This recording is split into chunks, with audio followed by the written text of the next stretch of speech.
बात है, एक गुरु और एक शिष्य थे। वे दोनों बनारस में रहते थे। एक दिन किसी कार्य उज्जैन जा कर रहे थे। उज्जैन जाते जाते उन्हें रास्ते में ही रात हो गई। चारों ओर घना जंगल था और अंधेरी रात थी। डंडा इस तरह रात्रि में जंगल में रुकना सुरक्षित नहीं था।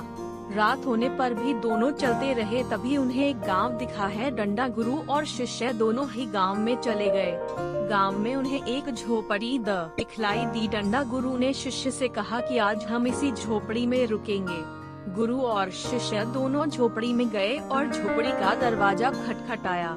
झोपड़ी से एक गरीब आदमी बाहर आया और गुरुजी उस व्यक्ति से बोले, हम दोनों बहुत दूर से आ रहे हैं और रात्रि अधिक हो गई है। जंगल में रहना खतरे से खाली नहीं है, इसीलिए हम रात्रि में यहाँ रुकना चाहते हैं। डंडा वह व्यक्तिगत गरीब अवश्य था, किंतु दिल से बहुत नेक इंसान था।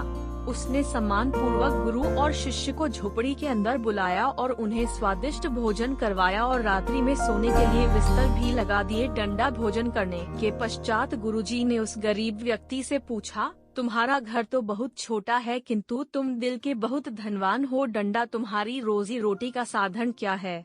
उस गरीब व्यक्ति ने गुरु के मुंह से अपनी प्रशंसा के लिए धन्यवाद दिया और बोला, मेरे पास इस गांव में सबसे अधिक जमीन है, किंतु वह जमीन बंजर है जिस पर किसी भी प्रकार की खेती संभव नहीं है। इसलिए मैंने अपनी रोजी रोटी पालन के लिए एक भैंस रखी है। डंडा, उसी भैंस का दूध और घी बेचकर मैं अपनी रोजी रोटी चलाता हूँ।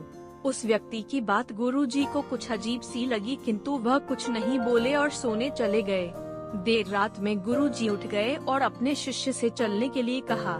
दोनों गरीब व्यक्ति को भी ना बताए घर से निकल गए और जाते जाते गुरुजी उसकी भैंस को अपने साथ ले गए।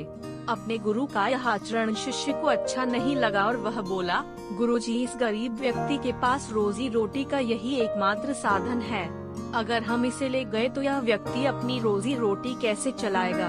अपने शिष्य की ऐसी बातें सुनकर गुरुजी मंद मंद मुस्कुराए और शिष्य से बोले, आज से ठीक 10 वर्ष पश्चात तुम इसी स्थान पर आना और इस व्यक्ति से फिर से मुलाकात करना। भोर होने के पहले ही गुरु और शिष्य भैंस लेकर उस गांव से बाहर निकल गए। धीरे धीरे कई वर्ष बीत गए। 10 वर्ष बीतने के पश्चात चेले को गुरुजी की बात याद आई कि छोटी ई की मात्रा उसे फिर से गरीब व्यक्ति के घर जाना है। शिष्य फिर से उसी गांव गया। डंडा गांव जाते ही उसने देखा कि जिस स्थान पर झोपड़ी थी, ठीक उसी स्थान पर एक आलीशान मकान बना हुआ है।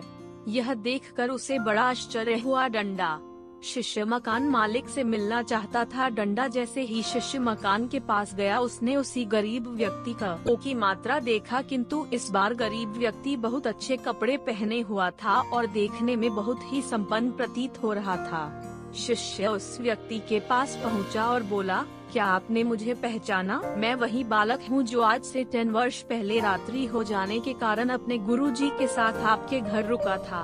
वह व्यक्ति झट से शिष्य की बातें सुनकर उसे पहचान गया और बोला, हाँ, मुझे बहुत अच्छे से याद है। उस रात्रि अगर आप लोग मेरी झोपड़ी में नहीं आए होते तो शायद आज भी मैं उसी दरिद्रता में जी रहा होता।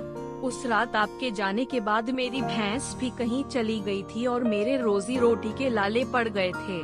मैंने अपनी बंजर जमीन पर मेहनत की और अथक परिश्रम के पश्चात उस जमीन को उपजाऊ बना लिया और अब उस बंजर जमीन पर मेरी हरी भरी फसलें लहरा रही है। डंडा, इसी जमीन की बदौलत मैं आज इस गांव का सबसे संपन्न किसान बन गया हूँ। शिष्य को अब समझ में आया कि गुरुजी उस रात उस व्यक्ति की भैंस क्यों ले गए। शिष्य के मन में अब अपने गुरु के लिए पहले से भी कई गुना अधिक सम्मान था। शिक्षा गुरु और शिष्य की इस कहानी से हमें शिक्षा मिलती है कि गुरु द्वारा लिए गए निर्णय देखने में भले ही कठोर लगे, किंतु वो लोगों की भलाई के लिए ही उठाए जाते हैं।